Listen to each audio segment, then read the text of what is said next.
नमस्कार। आज हम पढ़ेंगे सर्वनाम।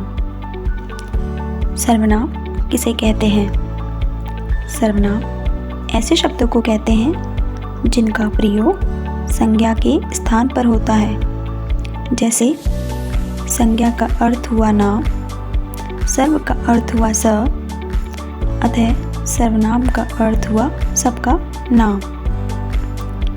तो जो शब्द संज्ञा के स्थान पर प्रयोग किए जाते हैं वे सर्वनाम कहलाते हैं। जैसे राम स्कूल जाता है, राम खाना खाता है, राम पढ़ाई करता है।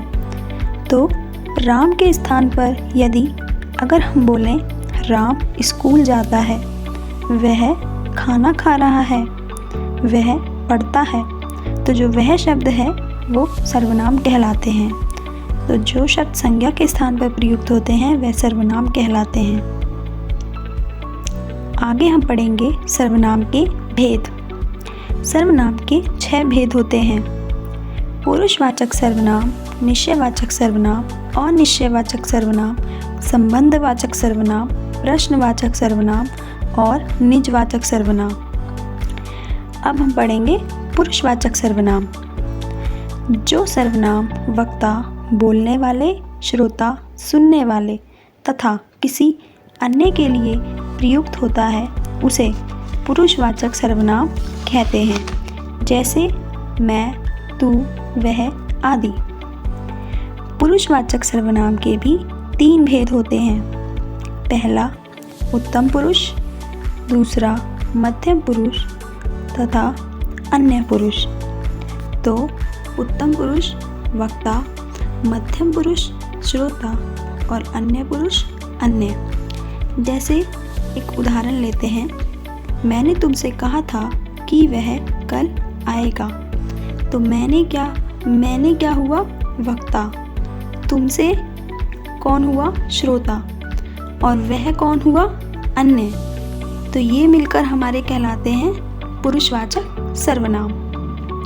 अब हम पढ़ेंगे इसका दूसरा भेद, निश्चयवाचक सर्वनाम। किसी निश्चित वस्तु या प्राणी का बोध कराने वाले सर्वनाम शब्दों को निश्चयवाचक सर्वनाम कहते हैं। जैसे यह मेरी पुस्तक है, वह मेरे भाई का सहपाठी है। तो यह मेरी पुस्तक है अर्थात यह जो शब्द है यह सर्वनाम, यह निश्चयवाचक सर्वनाम कहलाता है। वह मेरे भाई का सहपाठी है, तो वह कौन हुआ? निश्चयवाचक सर्वनाम। अब हम पढ़ेंगे इसका तीसरा भेद, अनिश्चयवाचक सर्वनाम। तो अनिश्चयवाचक सर्वनाम उसे कहते हैं जिन सर्वनाम शब्दों से किसी निश्चित वस्तु या प्राणी का बोध नहीं होता, उसे अनिश्चयवाचक सर्वनाम कहते हैं। जैसे दरवाजे पर कोई आया है, अर्थात कोई कौन है हमें नहीं पता। ग्लास में कुछ पड़ा है, तो ग्लास में क्या पड़ा है वो हमें नहीं पता। तो ये कोई, कुछ, अन्य आदि शब्द कौन कहलाते हैं? अनिश्चयवाचक सर्वनाम। अब हम पढ़ेंगे चौथा भेद, संबंधवाचक सर्वनाम। जो सर्वनाम शब्द परस्पर संबंध बताते हैं उन्हें संबंधवाचक सर्वनाम कहते हैं। जैसे जो जीता वही सिकंदर, जिसने परिश्रम किया वह अवश्य सफल हुआ। और अब हम पढ़ेंगे प्रश्नवाचक सर्वनाम। जिन सर्वनाम शब्दों का प्रयोग प्रश्न पूछने के लिए किया जाता है वह प्रश्नवाचक सर्वनाम कहलाते हैं। जैसे तुम कल कहाँ जाओगे? किसने गिलास तोड़ा? तो इनमें तुम कल कहाँ जाओगे, तो ये हम प्रश्न पूछ रहे हैं, किसने गिलास तोड़ा।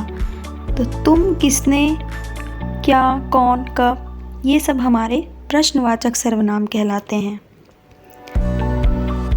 अब हम पढ़ेंगे आखिरी भेद, निजवाचक सर्वनाम। स्वयं के लिए प्रयुक्त किए गए सर्वनाम निजवाचक सर्वनाम कहलाते हैं। जैसे मैं अपना काम स्वयं करती हूँ, रमेश अपने ऑफिस खुद जाता है। तो ये स्वयं और खुद क्या हुए? निजवाचक सर्वनाम, जो हम अपने आप के स्थान पर प्रयोग करते हैं। तो आज का हमारा टॉपिक समाप्त होता है। धन्यवाद।